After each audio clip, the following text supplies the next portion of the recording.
Okay, then let's get started. I hope I'm doing this correctly. Welcome to this fifth discussion of the Community of Practice on Chemicals and Waste Management. My name is Minu Hemati, and I'll be moderating this session for you. I'm an associate of the MSP Institute, Multi-Stakeholder Processes for Sustainable Development, a small charitable association based in Berlin, Germany, and dedicated to supporting high-quality dialogue and collaboration among stakeholders. We've been working on gender and chemicals since 2017 and are now serving as the secretariat of the newly launched Gender and Chemicals Partnership, GNCP. Today's discussion is the fifth in the series of discussions in 2023 on issues of concern, chemicals of concern across diverse supply chains, capacity building, and other relevant topics led by the SAICM, or now GFC Secretariat. The recording and the discussion summary of all four previous discussions are available on the Green Forum. Please access them using the link shared through the chat. To remind you of this community of practice, or COP, in 2020, SAICM established 4 COPs on highly hazardous pesticides, chemicals and products, lead in paint, and chemicals and the Sustainable Development Goals that have led successful knowledge exchanges. While the activities of these communities came to an end in 2022, the SAICM, GFC, Secretariat is continuing the momentum with a single all-inclusive COP on chemicals and waste management in partnership with the Green Growth Knowledge Partnership, GGKP.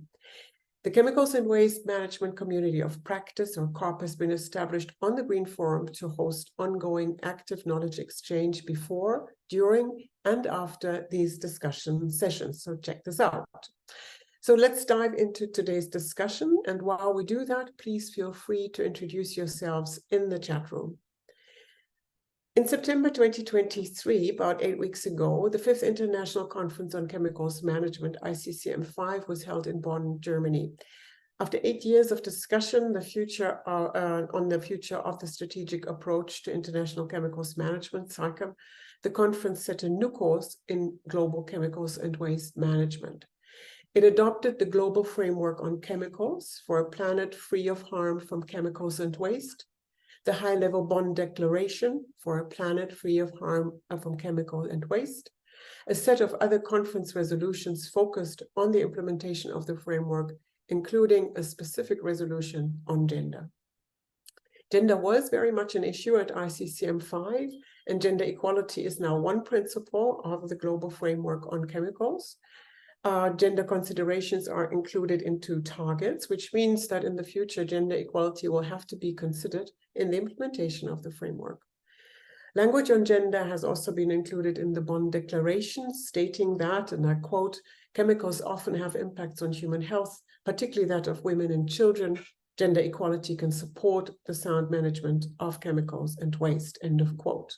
And as I said, a specific gender resolution was adopted. It is called Mainstreaming a Gender Perspective and Promoting Gender Equality and Empowerment of All Women and Girls in Chemicals and Waste Management. This resolution requests the GFC Secretariat, I quote, "with the participation of interested stakeholders, to develop a gender action plan for consideration by the conference at its next session in order to advance towards full, equal, and meaningful participation by all women in decision-making, and to promote gender-responsive policies and mainstreaming a gender perspective in the implementation of the Global Framework on Chemicals for a planet free of harm from chemicals and waste, taking into account progress made in mainstreaming a gender perspective."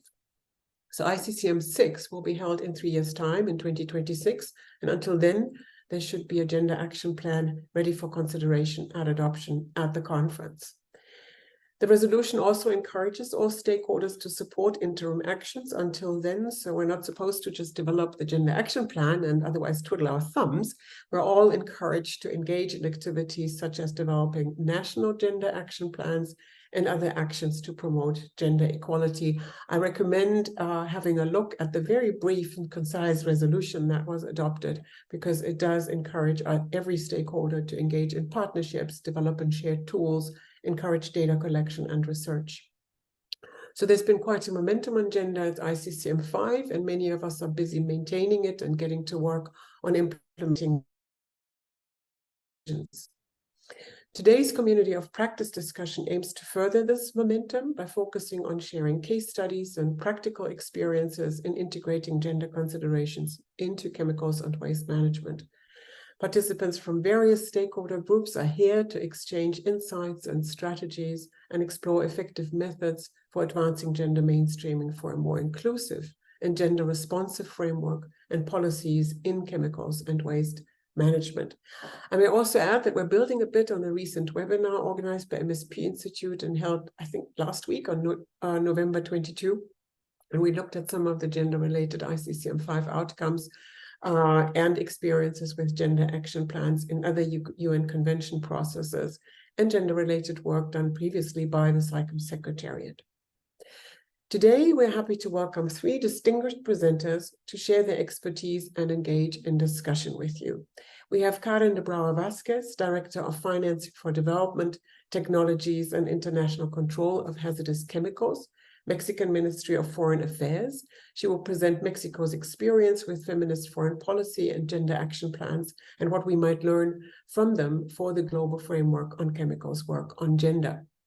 We have Mariela Noto, Senior Implementation Manager at the Implementation Hub at ZDHC, Zero Discharge from Hazardous Chemicals. She will discuss public-private partnership projects, how to engage the industry sector to participate in the global framework activities, and how this can be done in ways that promote gender equality. And finally, we welcome Lara Onyebene, the legal officer at the Secretariat of the Minamata Convention on Mercury at the United Nations Environment Programme. She will present key elements and strategies contained in the Minamata Convention's Gender Action Plan. The agenda of today's discussion is pretty straightforward. Our first presenter, Karen, will share her contribution, followed by questions and polls posed to you. We will then hear Mariela and discuss questions and respond to polls relating to her topics, followed by the presentation by Lara and responses to questions and polls. We have about 5 minutes for each presenter and about 20 minutes for each respective discussion about the questions and polls relating to the 3 topic areas. Altogether, will be done in 90 minutes. The chat box is where you as participants can share your ideas. You will not be able to speak, but please share your thoughts, contributions, or questions to presenters or the whole group through the chat. With that, let's get started properly. I'm happy to introduce Karen de Brouwer, Director for Financing for Development, Technologies and International Control of Hazardous Chemicals at the Mexican Ministry of Foreign Affairs. Karen is a professional in international relations and development with extensive involvement across multilateral regional institutions and the federal government. As the Director of Financing for Development, Technologies and International Control of Hazardous Chemicals at the Mexican Foreign Ministry, Karen strategically connects Mexico with international experts, contributing to global initiatives focused on sustainability and development, and advocating for fairer and more inclusive global development. Karen, welcome to today's discussion, and over to you. Thank you very much for the introduction, Minu.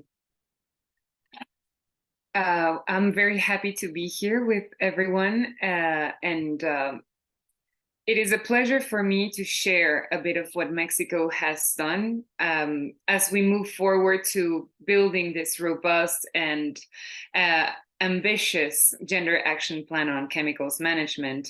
Well, I think we can extrapolate valuable lessons from other gender action plans, such as the one that Mexico launched in 2022, regarding climate change.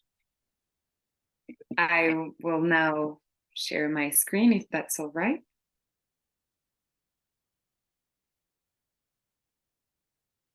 Can you all see it?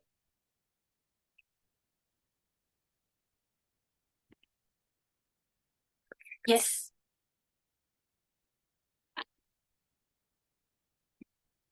Thank you very much.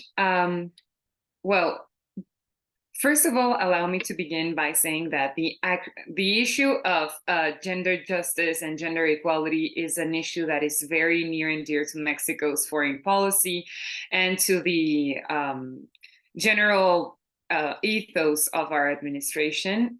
Mexico is, as of now, the first developing country and the first Latin American country to develop a feminist foreign policy, which has some components that have to deal with the way that we work inside of the ministry, but also how we try to streamline gender equality into everything that we do, every single bilateral and multilateral issue. And this has been a long-standing commitment for Mexico and our priority of our foreign policy. We were the ones that hosted the first conference on women in 1975. So we have been involved in the gender agenda for a very long time and have amassed a lot of expertise and connections with civil society and international organizations to that regard. In that sense, what we saw is the feminist foreign policy launched in 2020 was a consolidation of our historic efforts and a new step to structure a coherent and systematic framework at all levels. This was especially important in the context of COVID, because as we saw, it highlighted a lot of gender inequalities and different crises that affect women in particular ways. So in that sense, the Mexico's Gender Action Plan on Climate Change emerged as a response to these disparities within environmental policies, especially within climate change. So this was a concerted effort. We worked closely with the Ministry of Foreign Affairs, the Ministry of Environment, civil society, and various international organizations. There's also a Mexican Institute of Women that was very closely involved with this process. So this effort drew a lot of inspiration for Mexico's dedication to promote gender equality and to the interplay between environmental challenges and gender dynamics. In that sense, the way that we built this Gender Action Plan on Climate Change is that we conducted consultations called What Women Say in May 2022, which provided elements for the government's platform at the Stockholm Plus 50 and the World Urban Forum. There were more than 1,200 women that were involved in these consultations that took place in different states of Mexico, just so that we would get a feel of different priorities and different geographical and cultural priorities within the country. And this opinions that were gathered gave us a sense of the link, the fundamental link in how women perceive these gender disparities, their priorities, and also amass their expertise on how Mexico should be looking at the issue of climate change in a more holistic way that has gender as a transversal, cross-cutting issue. The primary goal of this Gender Action Plan on Climate Change was to embed gender perspectives comprehensively within climate change policies and initiatives, and also to identify, mitigate, and rectify gender-based disparities in climate-related impact responses and adaptation measures. So another very important issue was to also ensure that women were adequately represented and that they had a say in climate policy, that they were shaping it, not only subject to it, and also to include very diverse gender groups in the decision-making processes related to climate action. It's comprised of three main pillars. So the first one is empowerment of all women leadership. So that takes into account also making sure that there are women negotiators, that their perspectives are being taken into account. For example, in the case of climate change, Mexico normally is headed by a delegation at the COPs headed by women, especially young women. So ensuring this representation. The next is strengthening institutional capacities. This has to do also with a lot of capacity building. So we're working also on education, and also there's other aspects that are very important. For example, having disaggregated data that reflects also how this issue affects women and their contributions. So also having more gender-specific courses in universities dealing with climate change, so we can highlight this perspective, render it more visible, and make it more of a mainstream approach. And third of all, also the financial support and collaborative endeavors, so facilitating financial and technical support and collaboration. And then we established 3 institutional mechanisms. So the first of all has to do with government task forces, so grouping line ministries in charge of overseeing and implementing these gender inclusive policies regarding climate change. Then we had the collaborative platforms that facilitate multi-stakeholder dialogues and which try to bridge the gaps in communication between various actors, including academia, civil society, and industry. And the third one, it's very important, is the monitoring and evaluating frameworks. We know that a plan is not a plan unless we have in place some mechanisms in order to ensure the monitoring and evaluation to make sure it's fit for purpose. So in that sense, Mexico's Gender Action Plan has to be revised every 2 years in order to make it more fit for purpose. So that's a brief overview of our Gender Action Plan and climate change. We think that there are many valuable lessons that can be drawn for the chemicals cluster and sound chemical management. So I look forward to working with all of you in this endeavor and open to questions. Thank you very much, Karen, for this overview. Indeed inspiring. And we do have a question along the lines of what you just said that we want to pose to everybody, including yourself, and pose for discussion. And here's the question. Thank you very much. How can Mexico's experience with feminist foreign policy and gender action plans like the one on climate change inform and enhance global efforts in addressing gender disparities, particularly in the context of chemicals management?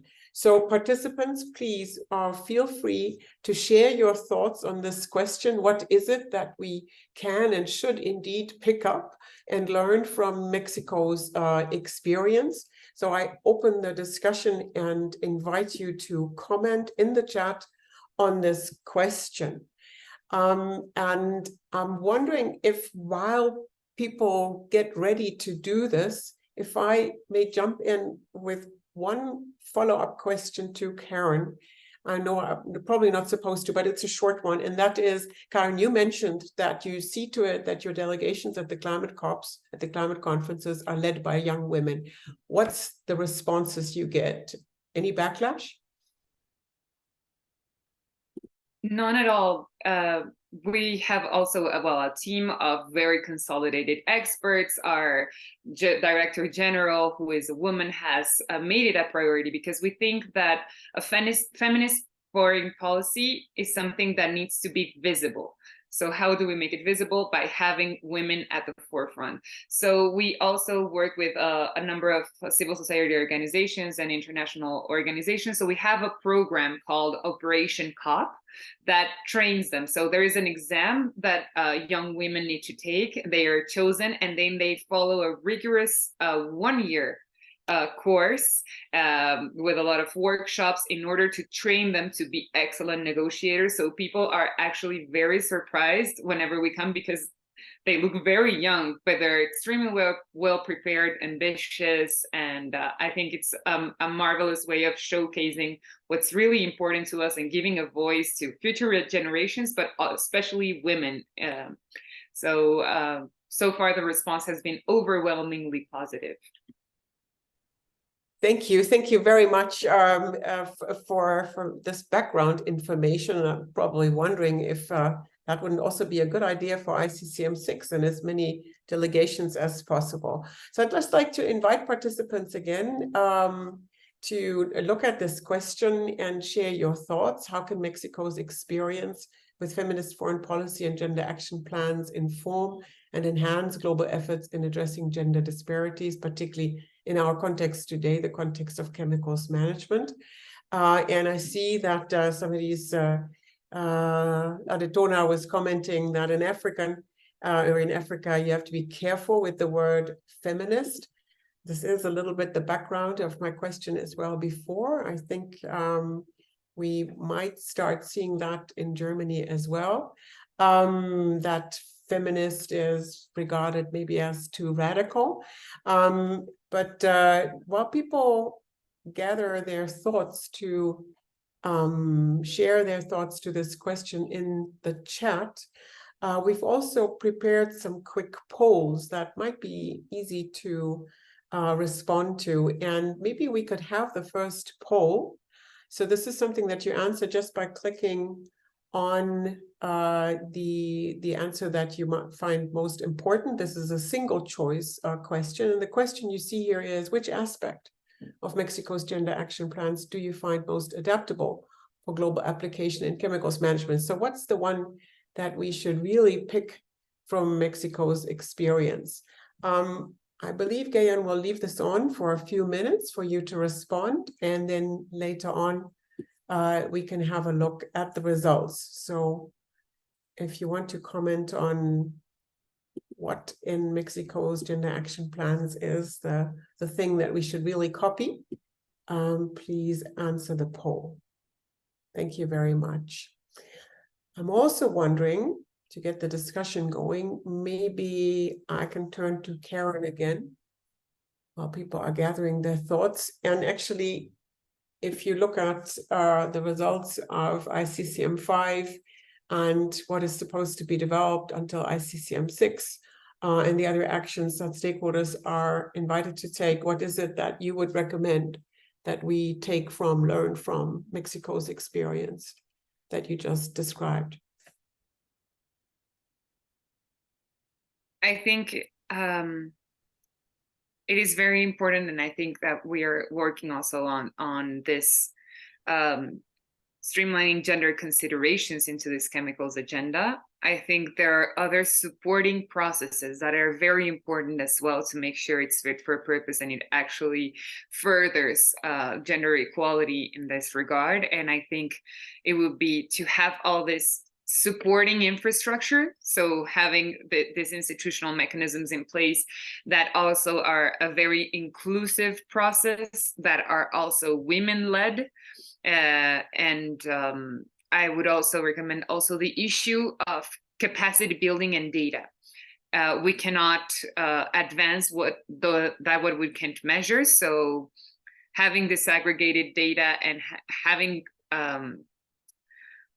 making it more visible, the effects of chemicals and hazardous chemicals, especially how it impacts women's lives and works and how they're involved through this chain of management of chemicals, is very important. So I think those would be two other suggestions: to have this institutional mechanisms in place, monitoring and evaluation, having a process that is women-led, inclusive, and that showcases, that is visible, and just having the capacity and the data in order to measure progress and to highlight the disparities and inequalities within this field. So that would be some of the recommendations and some of the lessons that we have learned in Mexico. And also having this very inclusive and diverse process towards having a gender action plan also is very important, because it fosters trust and also legitimacy.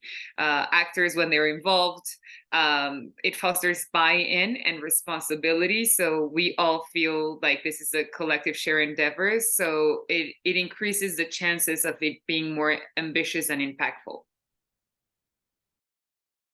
Thank you very much. One thing that came to my mind is that this is a really concerted effort, and multi-pronged strategy that you seem to be using, and that needs to be done carefully and mindfully, with the engagement from many people. And I'm wondering how people feel, if this is something that could be replicated in their countries. And how they would feel about that. But you see the discussion is going on, and I think, Gayon, you have closed the poll. I'm wondering if we should also look at the poll results about what people felt we should pick up from Mexico's experience. And here they are. Thank you very much. So thank you very much for answering the polls. So it seems the integration of gender considerations in environmental policies, so having that there right from the start is our front runner. That's something that people feel is really important, but also gender-specific impact assessments.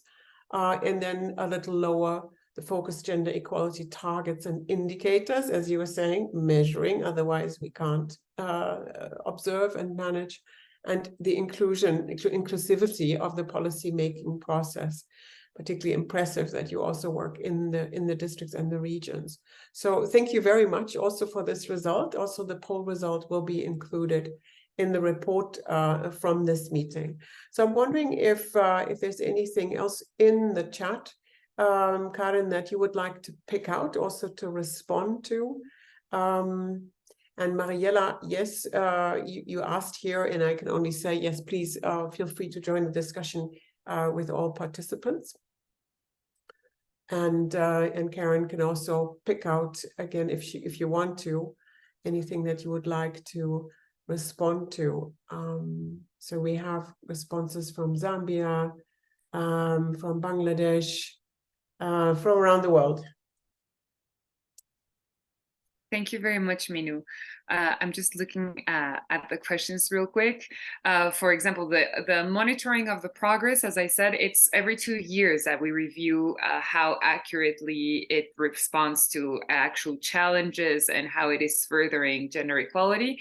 We have had very positive feedback so far, and we're currently in the process of reformulating our gender action plan on climate change. There is also a widespread evaluation that is going on and reformulation of institutional mechanisms so that we can make it more robust.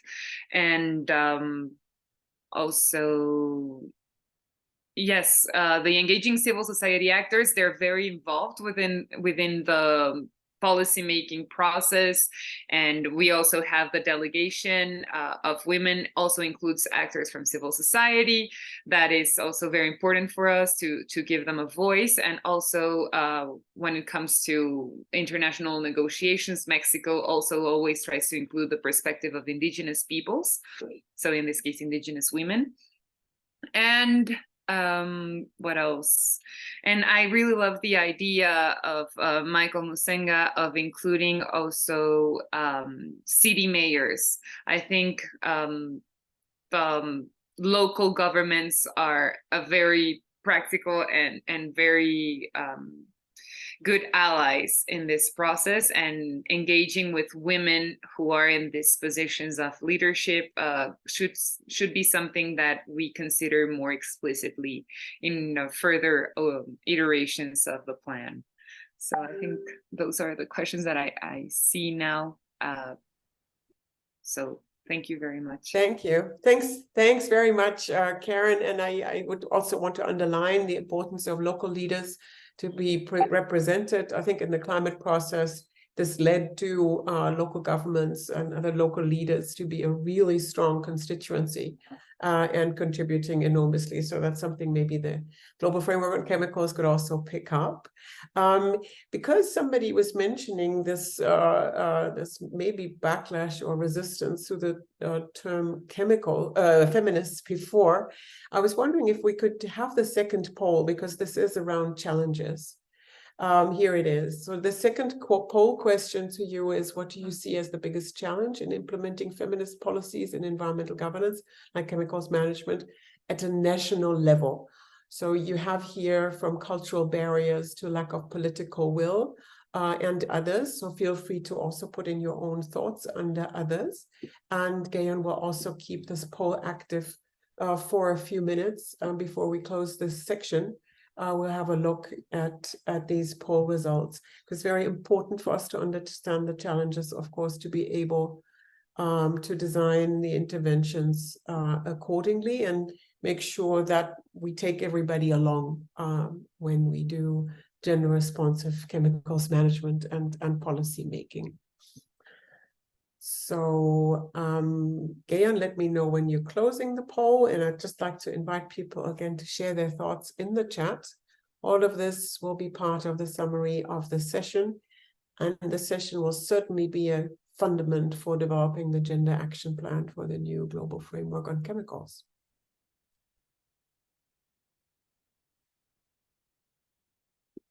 So, any other thoughts? Feel free to share.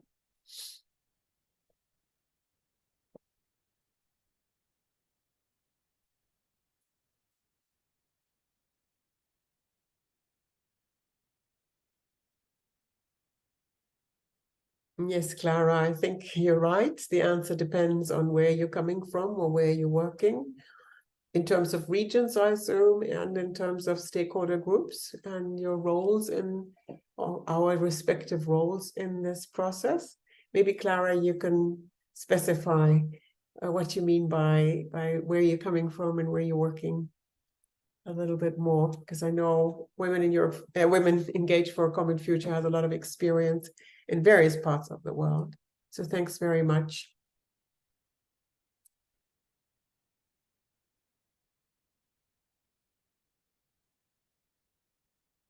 And Gayan tells me she's closing the poll soon, and then we'll have a look at it before we move on.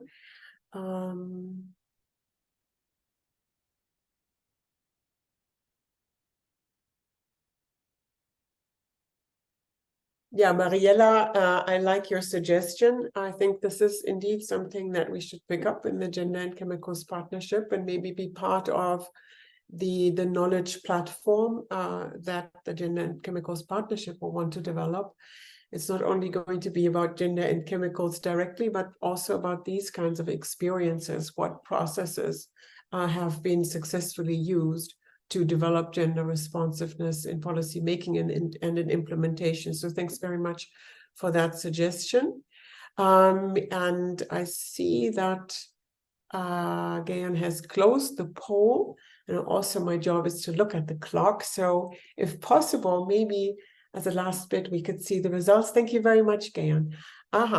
So all of these challenges seem to be recognizable to people: cultural and social barriers, insufficient data and research, as we discussed, but also limited resources and funding. These processes cost money, time, and expertise, and lack of political will. When you see this, Karen, maybe as a last question to you, are you familiar with all those challenges on your path in Mexico? And maybe you have one in terms of political will. I'd be really intrigued what maybe could be done about it, if you want to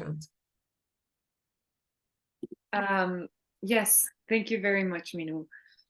For us, of course, there are certain cultural and social barriers, especially we know that Mexico is a country that faces a lot of challenges related to machismo and patriarchy and gender-based violence.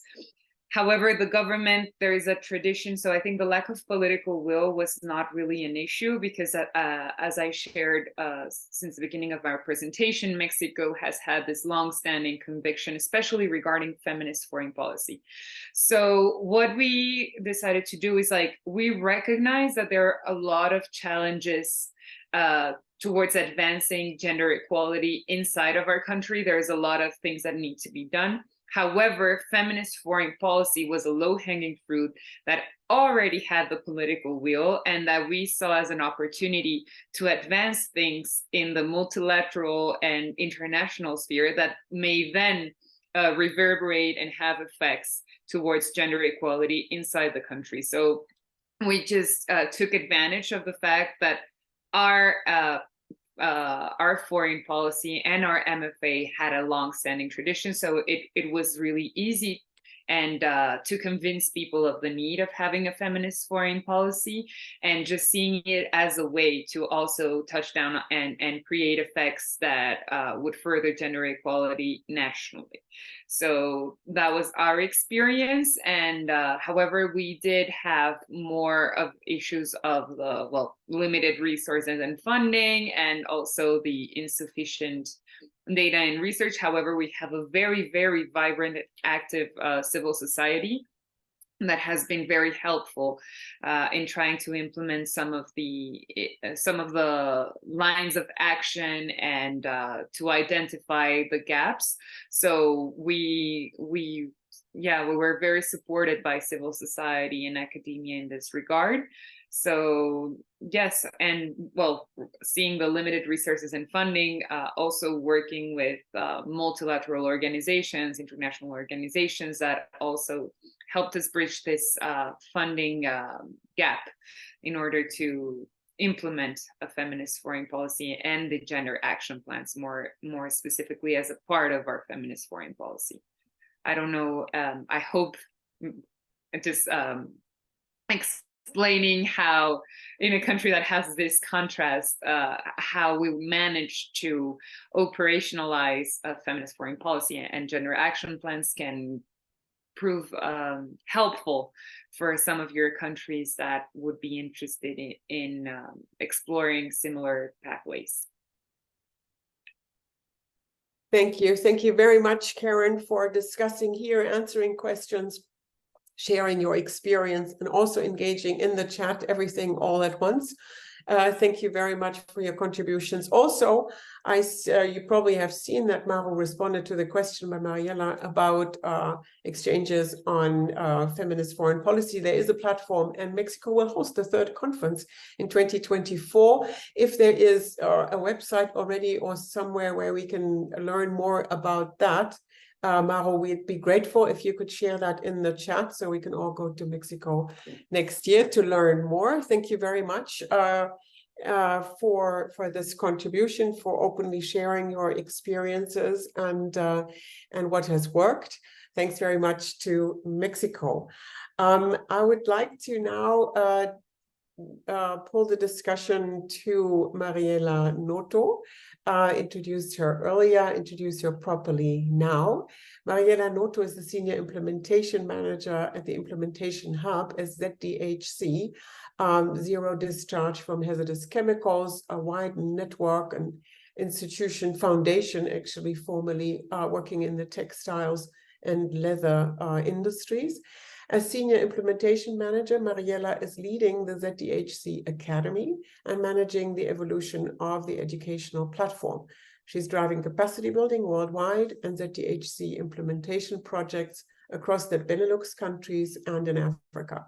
Collaboration is key, and therefore Mariela is strongly involved in partnerships with international organizations to grow the global implementation of the ZDHC Academy. Since September of this year, she's part of the interim board of the Gender and Chemicals Partnership. So over to you, Mariela, sharing your experiences and suggestions for gender and chemicals. Thank you, Mino, for the introduction. Before I start to explain a little bit about the case study that I wanted to share with you as a preset actually for the question, I will explain as well a little bit more about ZDHC because I'm very much aware that not everybody knows the organization. So next slide, please. I will shortly explain the background of ZDHC Foundation and who we are and what we actually do. Of course, I will also explain a little bit more on why actually we are now in the interim board of the Gender and Chemicals Partnership and how it relates to our work.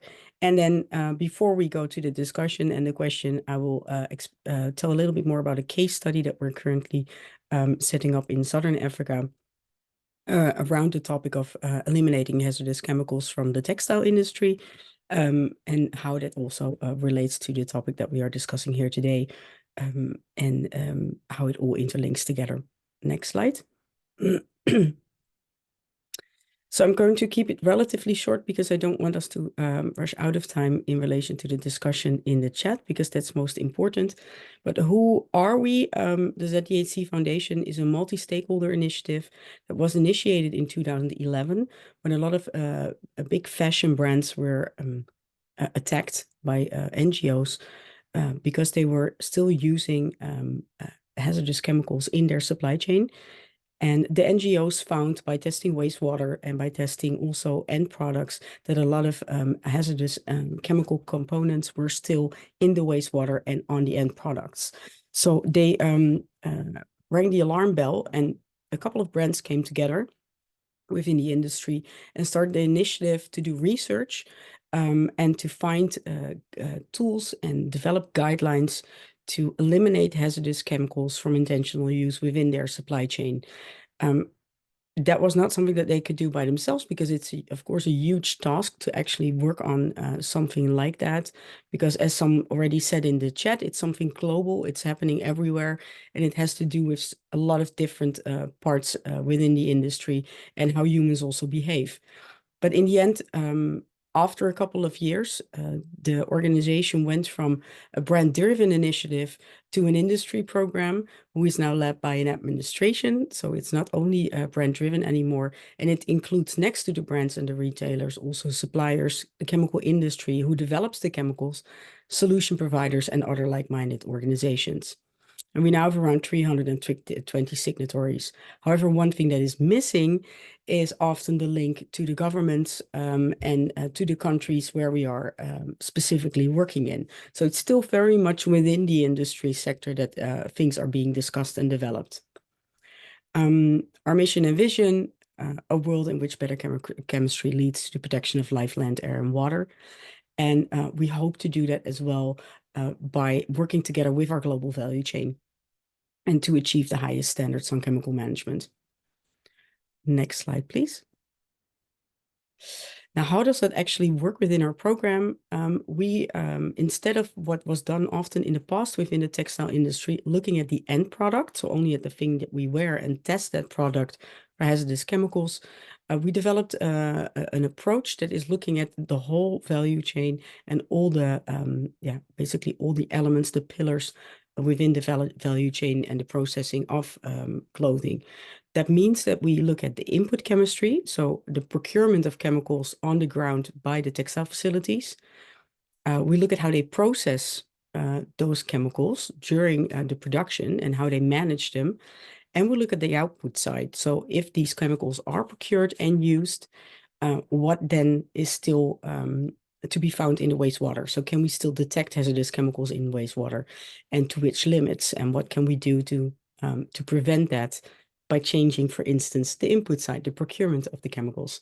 So we look through the whole process of the production of materials and clothing within the industry. So those focus areas are all linked to guidelines that we develop to prevent these hazardous chemicals from coming into the value chain, and tools to measure and monitor which chemicals can be found during the production process, what are the root cause analysis, or what are the root causes that they are still to be found during production, and how we can actually solve it by doing corrective actions at the factory level. Now, all these components till now, and I would actually say till this year, were relatively generic. So we looked at chemicals management only from one perspective. And that's how we also communicated it during capacity building and our events and our work with the supply chain. And we never applied the gender lens to it. That's something that we do see is very needed within our industry, because within all different parts of the supply chain, there's a very big change of how the gender setup is. So it's very distinct for certain process types, certain materials that we find different impacts as well of the chemicals that we are using. Next slide. So what we try to find is a way to monitor and see, okay, if we start to work on eliminating hazardous chemicals from the industry, how do we see what's actually happening on the ground? Because we can, of course, set up guidelines, we can set up tools, they can be picked up by the industry, but how can we actually see that what we've been developing in different ways is having that specific impact that we want to see on the ground, which is eliminating those hazardous chemicals from the value chain and improving the chemical management at the factory level. And that's why we do a lot of implementation studies in regions. And one of those case studies is going to start next year together with UNIDO in Southern Africa. And it will be a case study around the promotion of circular economy in the textile and garment sector through the sustainable management of chemicals and waste. And it will be targeted to the countries Lesotho, Madagascar, Ethiopia, and South Africa itself. The focus of the project is not only circular economy as a whole, but also to reduce persistent organic pollutants within the value chain and the impact on human health and environment, and in particularly PFAS import and the use in textiles. This project specifically included a gender component as well, because they want to measure as well the impact of POPs from the gender perspective. And they also want to see how it's actually, how the diversification within the industry in these countries is currently established as well. So they're looking at several different components within this program that are also related to the gender lens. Now, the project itself is a combination of public sector engagement, private sector engagement, implementation, programs, and NGOs. So within the project, we try to work together with the government, with the private sector in terms of brands, suppliers, and related organizations, and implementation programs that are actually already active in the African countries, and NGOs to support us with that implementation work as well. Now, what we've seen, and that's also related to this specific topic around gender in chemicals, is that it's always been a challenge to engage private sector in working with the public sector in projects like this. There is a lot of discussions within their own industry groups, and making this step to working together with the public sector in bigger projects and see how that could actually support them with monitoring, impact, etc. on the ground has always been a big challenge. And we would like to overcome that challenge, but it's not an easy one to do, and specifically also on this topic that we're handling today. So that's why the question that we have set up is also linked to that, the collaboration with the public sector and the private sector in the work that we do. So with that, I want to hand over to Minu again for the discussion.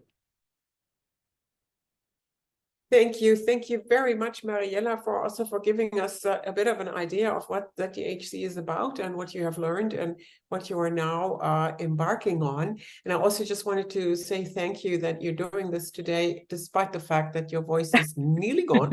So half an hour more, and then you can recuperate properly. Thank you very much. Now, here's the question that is posed to participants, everybody, and that Mariella would like to discuss with you. How can we use public-private partnership projects, or maybe even multi-stakeholder partnership projects? Because you've seen there's NGOs as well that are engaged, and she's mentioned UNIDO, so IGOs. Let me read the question properly. How can we use public-private partnership projects to create leverage and engage the industry sector to participate in the global framework activities in our new GFC? In what ways can these partnerships be structured to ensure that they actively promote gender equality and address gender-specific challenges in the industry? And if I may ask you to share your thoughts and your ideas freely, please. This is not only relevant for developing the gender action plan for the new global framework. Mariella is also taking this into ZDHC's work pretty directly in terms of dealing with the challenges that she's been talking about. So I'd like to invite everybody to share their thoughts, maybe also question marks, concerns, and suggestions, experiences in the chat. How can public-private partnerships be used to create the leverage so that industry gets more engaged, and how can they, or what way do they need to be structured so that they do support our gender equality goals and address gender-specific challenges? So please share your thoughts. I see people have started to do that. And I'm wondering if we should also have the poll. Maybe we could. There it is. Thank you, Georg. You read my mind. So here's also a poll question. Again, you can click I think on one, in your opinion, what should be the primary focus area for gender mainstreaming in PPPs, in public-private partnerships within the textile and garment sector? So what is it that should be focusing on? Enhancing women's leadership and decision-making, improving workplace health and safety standards for women, and providing education training specifically for women and others. Please feel free also to share your thoughts in the poll under others. And while you're responding, we can also look at the chat again to see what's going on there. And if Mariela is already responding to questions that people pose, so please feel free to share your thoughts and also your questions.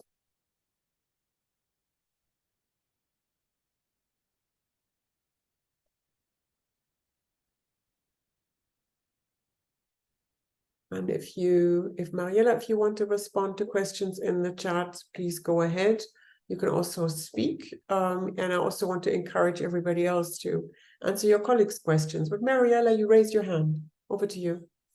Yeah, but because it's the second question actually going or actually being posted on data and research, I thought I might as well answer that yeah, by voice, I would almost say, by a part of voice, because I find it very interesting indeed that pops up immediately, because I think there could be a very strong role for PPPs in relation to data gathering and research. So it would be very interesting to hear from other people what they think that role could be indeed, because I do think that they're absolutely right. There is a big lack of data and exposure data, toxicological data that still need to be gathered.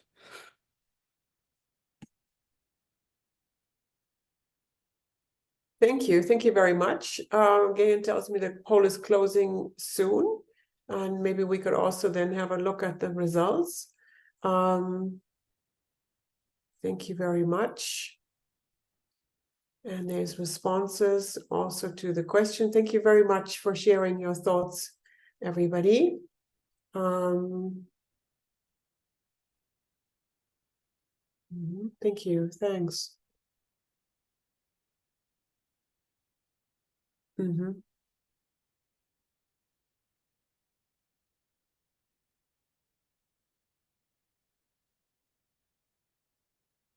Thank you. Yeah, maybe we should see the poll result.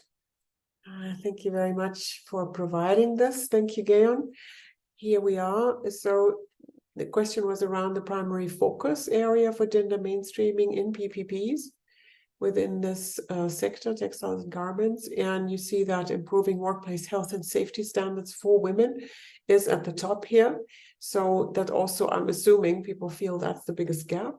And then enhancing women's leadership and decision-making roles is also being picked, and providing education and training specifically for women. I'm wondering what this was under others, but I see you did not answer this question, so maybe somebody clicked this but didn't put anything. Thank you very much. Thanks also for answering this question. So let's look at the discussion again. People are sharing.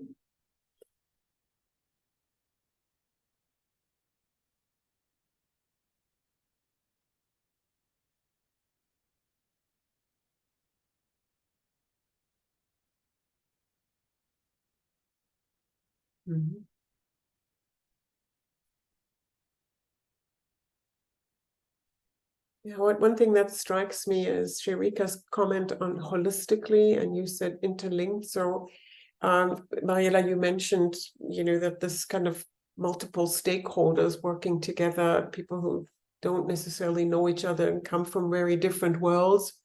One might even say live in different worlds, work in different worlds, are supposed to collaborate, and that's actually really not easy. And requires a lot of patience and courage by everybody, but also a clear focus. That's my personal experience. It does work when people know why they're doing it, and then taking small steps so that you can have quick successes is also psychologically very important. Yeah, I think that what we see with the projects that are successful is those that have a clear focus and clear key results that they want to achieve. A holistic approach, but at the same time, not making it too broad.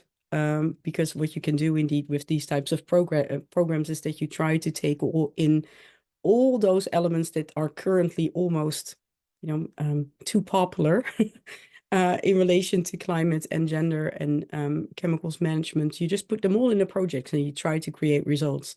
But in the end, you're doing too much and you're not able to deliver and report back what you need. Well, I think if you really focus, well, I see here sometimes coming by, certain chemicals have a certain impact on pregnant women. Okay, if we already only take that one, it's already a very big task to deliver the correct data, to find the correct answers to the questions, without looking at 6 or 7 other situations that we could think about. So indeed, eliminating certain or isolating certain topics and work on those. And it takes time.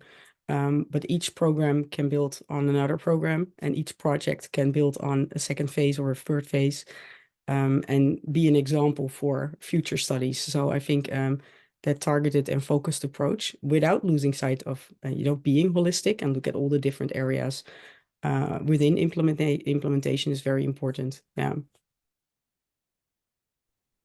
Thank you very much, Mariella. I think we have 3 or 4 minutes left for this part, and I'm wondering again if we could have the third poll question. I know we're skipping the second one, but that's around collecting and analyzing gender data. Thank you very much for putting this up, because you've been discussing data as well. And here's the question: what is the biggest challenge in collecting and analyzing gender data within PPPs? So from limited availability, again, to cultural and organizational resistance to gender data collection. And maybe we can just give people 2 minutes or so to click their answers. And Gayan can get us the results. And I'll be intrigued, Mariella, what you think about that. Whatever the results of the poll may be, because it's not only a matter of having the capacity and the money to do it, but there are other barriers or challenges. Anything else that people want to share while we're having another minute or so for the poll? Please feel free.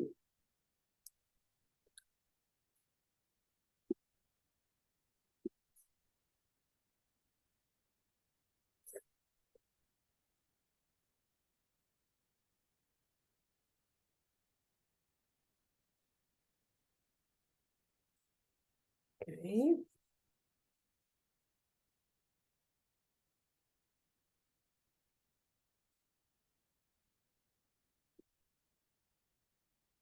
Okay, and you just close the poll when you think you can, and then we'll look at the results.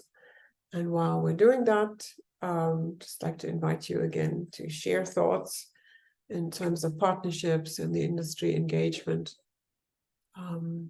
and how these partnerships should work to actually really serve to promote gender equality. Thank you very much, Gayon. And here's the results. Thank you.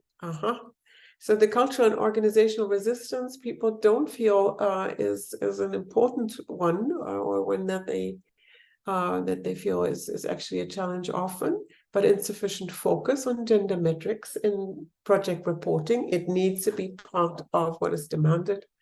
Limited availability of gender disaggregated data, and to a lesser extent, the lack of tools and expertise for gender analysis. Just like to use this as a last question also to you, Mariella. When you see this, is that also what you expect now that the DHC embarks more on integrating the gender lens in your implementation work? Yeah, I was expecting the first one, by the way, to be bigger than the third one. Limited availability of data disaggregate. But that's really what I see in practice, that is something that is blocking us in our or is why we are starting this journey as well. But I am very interested by the third one, insufficient focus on gender metrics. because sometimes we feel that is there, and if it's not actually there also in PPPs, then that is already a first step before we can actually do the rest. So making sure that those matrices are sufficiently set up is of course the whole basis of your project. It's step one. So if we don't do that correctly, then we might as well not include it in reporting at all, I would almost say. So I think that's in that sense, it's a good learning to see that coming back here as well, that we always have to make sure that those first steps are correct in what we do, and to have those metrics sufficiently focused so that we can work them out during the project. I see that coming back a little bit in the projects that we're currently doing as well. The metrics is very, or yeah, I would almost say it's very limited. It's not very detailed. So then when you come back to the reporting, it has a similar result. It's vague. It doesn't have the content that you need, and you cannot really report back on it. So it's an interesting outcome, Thank you. actually. Thank you very much. Yeah, it is. Thank you very much. I also thought it would come out a little differently, but thanks. Thanks very much, Mariella, for sharing your experience, your thoughts, also your open questions. And just as a side comment on the last poll, when Germany introduced earlier this year its feminist development policy, one of the main things that the ministry did was to demand all of its projects, or nearly all of its projects, to introduce gender as a part of their metrics and their reporting. And boy or girl, that's quite a challenge for some of these projects who haven't done this before. So very interesting. Thanks very much, everybody, for sharing your thoughts. And thanks very much again to Mariella for sharing your experiences and also what lies ahead and your openness. Thank you very much. Now, let's turn to our third presenter and what has been learned by the Secretariat and the Minamata Convention and their gender action plan. I would like to introduce Lara Onyebene, the legal officer at the Secretariat of the Minamata Convention on Mercury at the UN Environment Programme. Lara joined the Minamata Secretariat in July 2019. She provides overall legal advice and guidance with respect to the implementation of the program of work of the convention and the meetings of the conferences of the parties. She also coordinates the work of the Secretariat around specific issues, for example, mercury supply sources and trade, national reporting, international cooperation, and supporting the work of the Implementation and Compliance Committee. And Lara provides technical support to the specific international program and other capacity building activities of the Secretariat. In 2021, she was appointed as gender focal point and has led the development and adoption of the gender action plan of the Minamata Convention. We're very keen to hear your experiences, Lara. Over to you. Thank you very much, Minu. I hope you can hear me. So as mentioned, I work for the Secretariat of the Minamata Convention on Mercury. This is one of the youngest multilateral environmental agreements, global MEAs, and which deals with reducing and limiting the emissions and releases of mercury into the environment, with the aim of protecting the environment, but also human health. So this is the overall objective of the convention. And moving on to the next slide, I wanted to show you how gender concerns are embedded in the text of our convention. We have in the preamble of the convention a reference to vulnerable populations, especially women and children, when it comes to creating or noting the party's awareness of health concerns, especially in developing countries resulting from exposure to mercury of these vulnerable populations because of the toxicity of this heavy metal, especially to pregnant women, but also to children and their neurological development. And again, in other articles of the convention, including Article 16 on health aspects, 18 on public information awareness and education, Article 19 on research development and monitoring, and also on Article 22 on effectiveness evaluation. Again, there is a reference to the needs of vulnerable populations, and in particular women and children.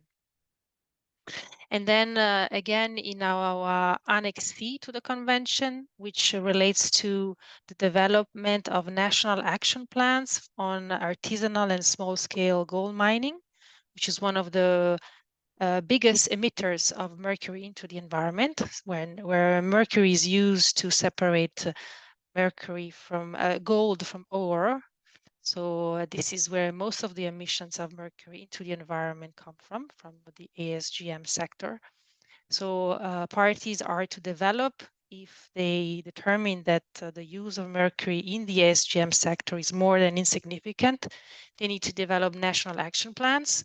And in these action plans, they have to include strategies to address also and prevent the exposure of vulnerable populations, particularly children and women of childbearing age. And so this is just to, let's say, contextualize why it is important and why parties of the convention agreed to develop a gender action plan to have a more coherent approach to addressing gender perspectives and gender elements that are relevant to the implementation of the convention. For example, here I have a slide more specifically on, in the next slide, on ASGM, artisanal and small-scale gold mining. So this is a very particular way of addressing this informal sector, where it is recognized under the convention how women are particularly vulnerable to ASGM occupational hazards, because they are the ones often burning the amalgam and then breathing the fumes of mercury, which are highly toxic. And so, for example, we, even before developing a full-fledged gender action plan, we had several activities under the convention. For example, this is one of how to incorporate gender dimensions in the development of and management of national action plans. This is in the broader context of national strategy setting in chemicals management. And this is a publication that was developed by the Minamata Convention, but also in partnership with the UNEP. So within this context, and moving on to the next slide, I wanted to give you a sense of how the development of the action plan under the convention took place. So during our COP3, which took place in 2019. We had the first mentioning of gender as a focus area in our program of work and budget for the 2020-2021 biennium.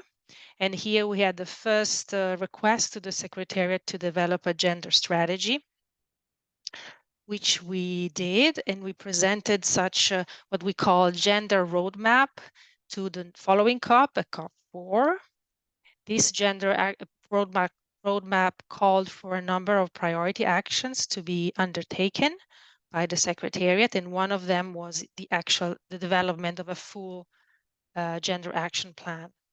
And so at COP4, we receive a formal request from our COP to develop the gender action plan during the past biennium, 2022-2023.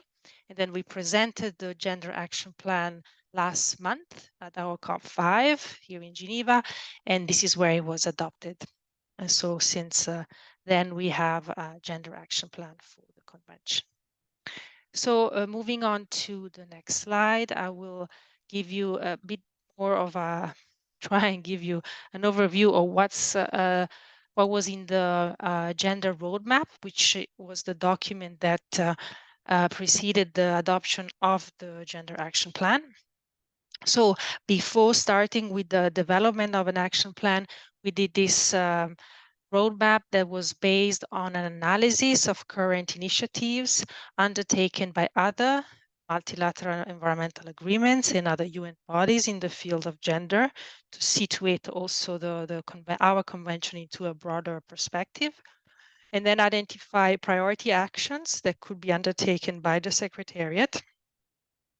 And not only, but also by parties and other stakeholders to further mainstream gender in our activities.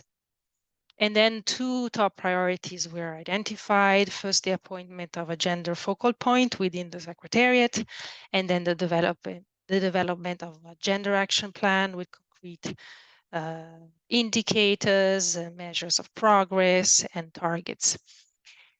And so, and this plan was also developed in accordance with applicable UN rules and UNEP gender policies, so that it was developed in the context of other of UNEP policies, but also in partnership with other MEAs who joined also in the review of the roadmap.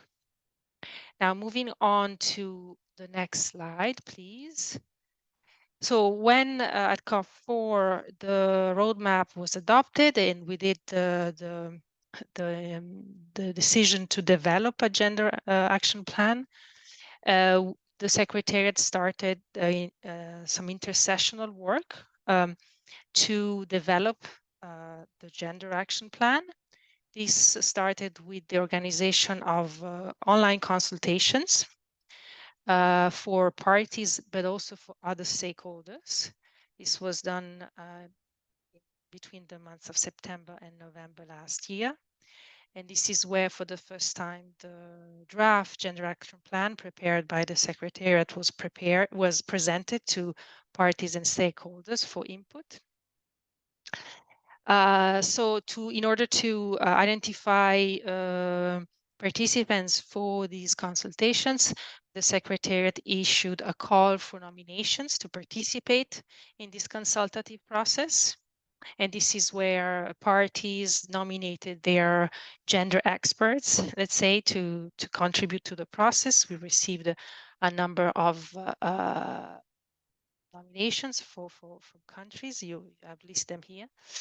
And then we also invited the major organizations and observers that participate to our COPs and other stakeholders to also provide inputs during the consultation, during the online consultation, but also later we opened up the draft for further written comments until a certain deadline, so that we could collect as many inputs as possible.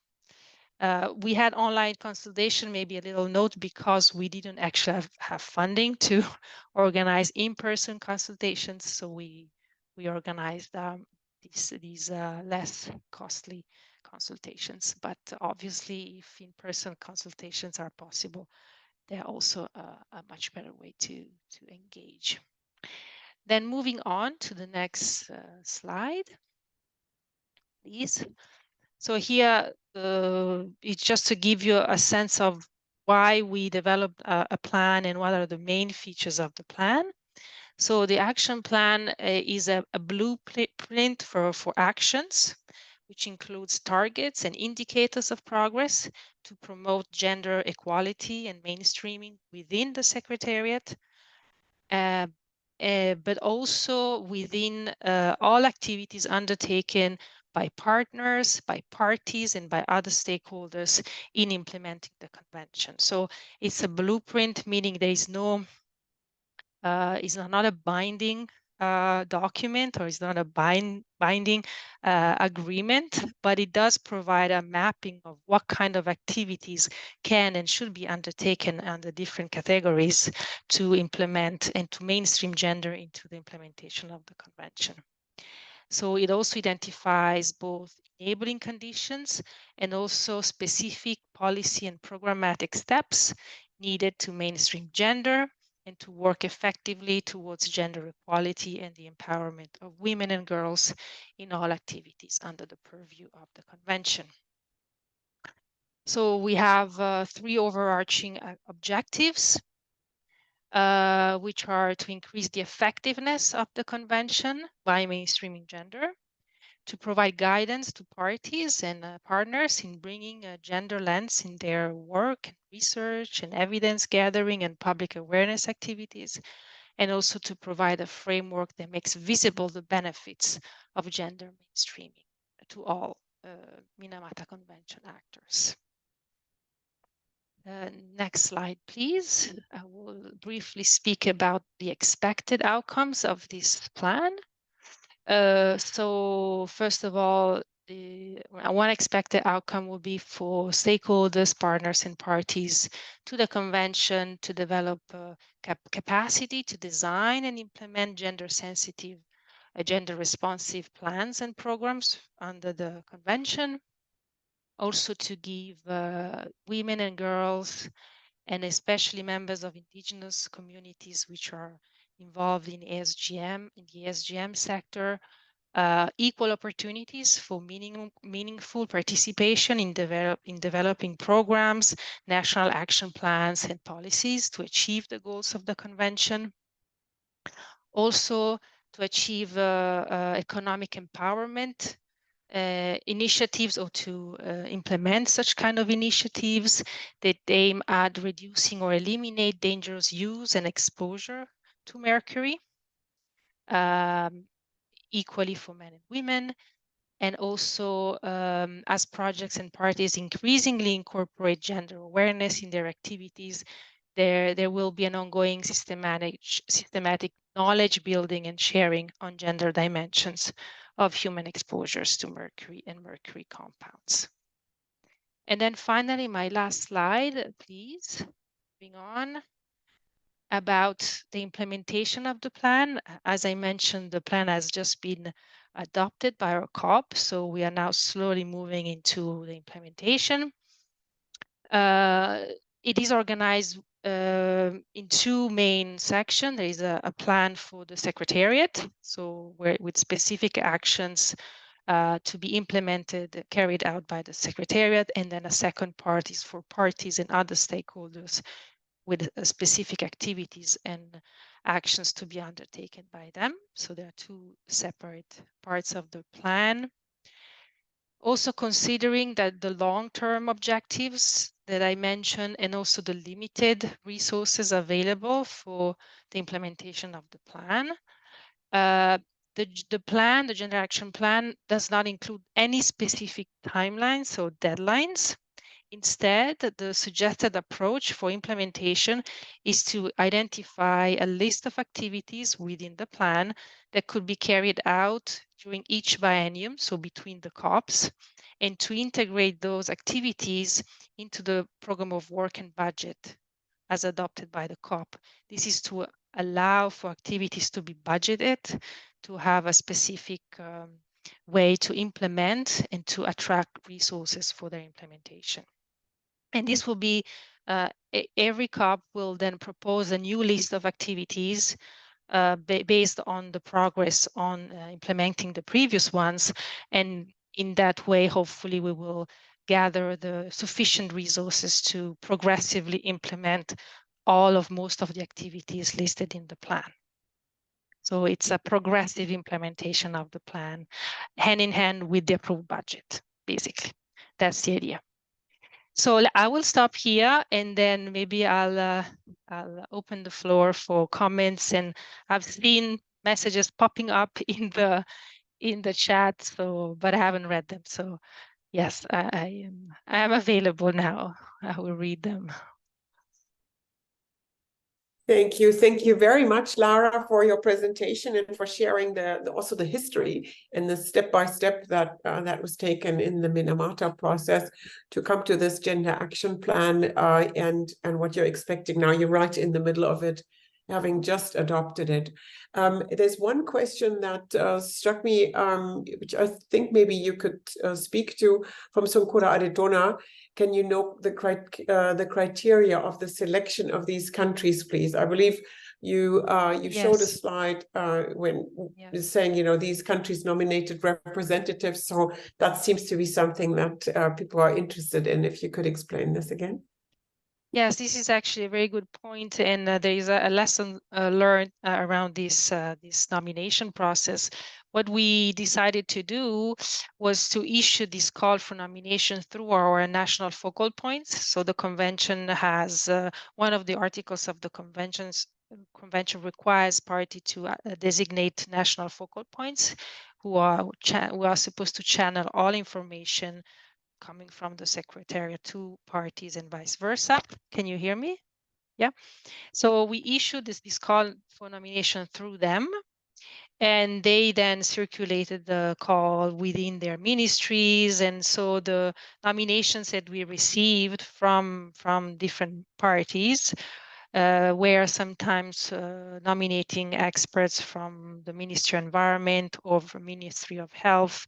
So it did vary, and we didn't set any specific criteria other than please nominate a gender expert from your country to participate into this consultative process. And we explained the process. We attached a draft gender action plan so that, however, then when we did, this is why we only received a number of nominations, but not all parties.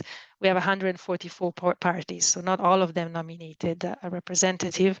What the challenge there was also that most of all of these nominated participants that were gender experts we were targeting, then were not the same people attending our COP, where instead there are technical delegates that come that are specific knowledge on chemicals management. So there is this kind of divide in expertise where you seek input on gender issues from a gender expert within the ministry, but this is not the same person that follows the COP process. And so there is this disconnect. So maybe a lesson learned would have been to maybe combine, invite both gender experts, but also technical people that understand and then follow the Minamata process to create a link between the two. But yeah. Thank you. Thank you very much for explaining this. And what you just mentioned last, I think, is also an issue, will be an issue with the global framework on chemicals, that the people who are gender experts are not necessarily the ones who are in the delegations and the technical experts that have been there so far. And having both might be great, although costly, but also then has the challenge again that Mariela was also referring to, and that is to collaborate then from these very different perspectives is also something that will probably need at least patience and support. I'm sorry, I did skip the question that we had to the group and jumped with this one.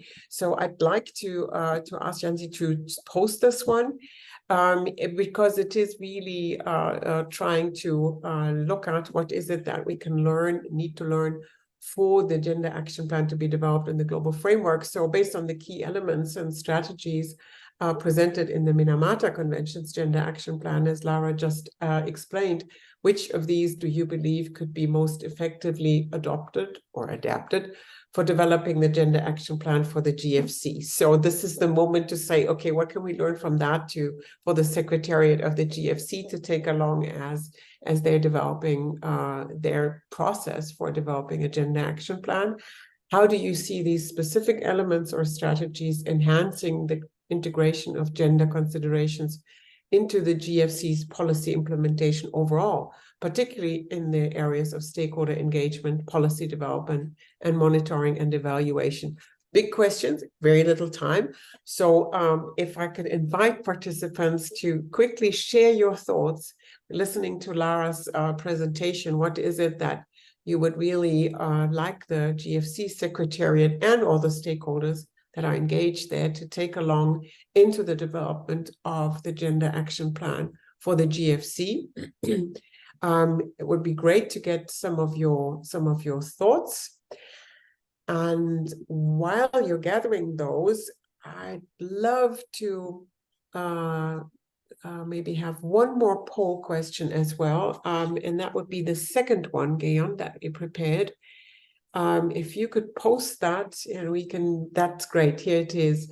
Which strategy used in the Minamata Convention do you think is the most effective for inclusive stakeholder engagement in the GFC's gender action plan? So a specific reference to the inclusive participation and the stakeholder engagement in the gender action plan development.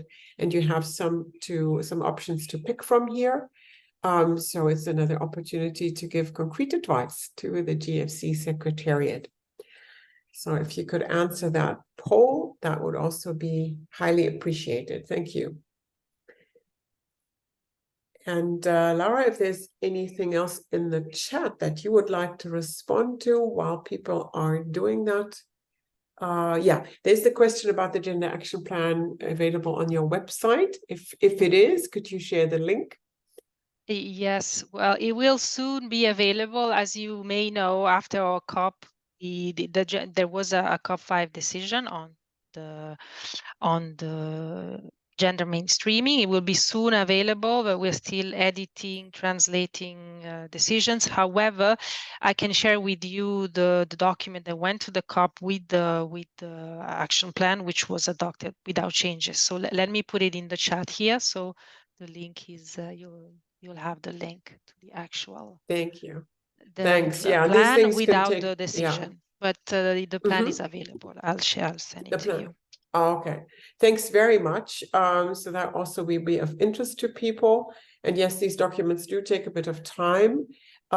Just I don't know if everybody noted, for a few days ago, all the resolutions that were adopted at ICCM5 were posted on the website, including the gender resolution, which I think is resolution number 4 in the document on the SACM website. So you can look that up too. I see Gayan has closed the poll, and I also been looking at the clock. So thanks, Lara, for sharing that link. If we could, there it is. Thank you very much, Gayon. So the question was around the strategy that Minamata Convention process used in terms of inclusive stakeholder engagement and what should be used in the GFC's Gender Action Plan. See, we have the nomination of representatives from diverse groups as a mechanism that people highlight, as well as organizing targeted workshops. To a lesser extent, implementing feedback mechanisms, and to an even lesser extent, conducting inclusive online consultations. Yes, you discussed this a little bit, Lara. Of course, face-to-face meetings and consultations are preferable, but all of this needs to be resourced, and much of it is done on a shoestring, I understand. Yes, Okay, definitely. yeah. And we have our main donors that we rely on, Sweden being one of them. So that was mainly thanks to Swedish funds that we were able to develop the Gender Action Plan, but availability of funding is an issue, definitely. Mm-hmm. Yeah. Thank you very much. Thanks very much also for sharing these experience, and also maybe some of the hurdles that you are experiencing. It's in terms of budget and so on. So, and that's, I'm sure, something that will be the case in GFC, or maybe less, maybe more so, we can hope. So thank you very much also, participants, for sharing your thoughts in the chat and links and everything. Looking at the clock, I'd like to close this session in a minute, but I do want to pose a last question to the 3 presenters, to Karen, to Mariella, and to Lara. And that is, again, around the GFC Gender Action Plan. So if you have one piece of advice for the GFC Secretariat as they embark on a process towards a gender action plan, from your experience, what is it that you would say to the colleagues who are here and who will be responsible, for example, Delfina, who is the gender focal point, for leading this process towards a gender action plan? Any piece of advice, maybe one main thing that you would like to share? And I'd like to go to you, Karen, first, and then Mariella, and then Lara.